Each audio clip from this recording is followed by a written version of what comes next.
Assalamualaikum warahmatullahi wabarakatuh. Yang terhormat Ibu Ilma Fatimah Yusuf selaku dosen mata kuliah dasar manajemen serta teman-teman yang saya cintai dan saya banggakan. Di sini saya akan menjelaskan mengenai bab motivasi. Pengertian motivasi. Menurut Bernard Bergson, motivasi didefinisikan sebagai keadaan kejiwaan dan sikap mental manusia yang memberikan energi, mendorong kegiatan, dan mengarahkan atau menyalurkan perilaku ke arah mencapai kebutuhan yang memberi kepuasan. Di satu pihak secara pasif, motivasi tampak sebagai kebutuhan sekaligus pendorong yang menggerakkan semua potensi, baik karyawan maupun sumber daya lainnya. Menurut para ahli, yang pertama menurut Melayu Hasibuan, motivasi berasal dari bahasa Latin movere yang berarti dorongan atau daya penggerak.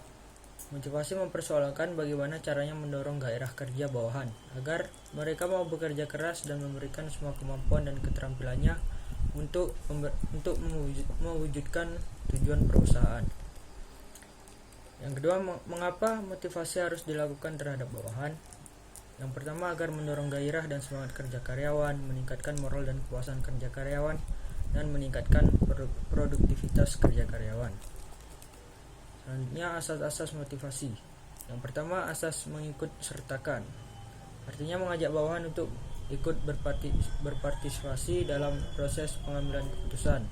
Yang kedua, asas komunikasi, artinya menginformasikan secara jelas tentang tujuan yang ingin dicapai, cara-cara mengerjakannya, dan kendala-kendala yang akan dihadapi. Selanjutnya, asas pengakuan, artinya memberikan penghargaan, pujian, dan pengakuan yang tepat serta wajar kepada bawahan atas prestasi kerja yang dicapai. Yang keempat, asas wewenang, artinya memberikan kewenangan dan kepercayaan diri kepada bawahan bahwa dengan kemampuan dan kreativitasnya ia mampu mengerjakan tugas-tugas itu dengan baik. Yang kelima, asas adil dan layak, artinya alat dan jenis motivasi yang diberikan harus berdasarkan asas keadilan dan kelayakan. Yang terakhir yaitu asas perhatian timbal balik, artinya bawahan yang berhasil mencapai tujuan dengan baik, maka pemimpin harus bersedia memberikan alat dan jenis motivasi. Kemudian elemen penggerak motivasi. Yang pertama yaitu kinerja, penghargaan, tantangan, tanggung jawab, pengembangan, dan keterlibatan. Yang terakhir mengenai alat dan bentuk motivasi.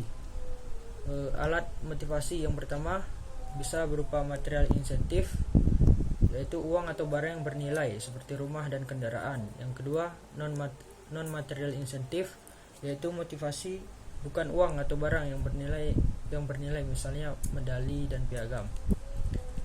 Kemudian bentuk motivasi yang pertama bentuk uang, yang kedua pengarahan dan pengendalian, dan penetapan pola kerja yang efektif. Mungkin hanya itu yang dapat saya sampaikan. Terima kasih atas segala perhatian. Saya ucapkan Assalamualaikum warahmatullahi wabarakatuh.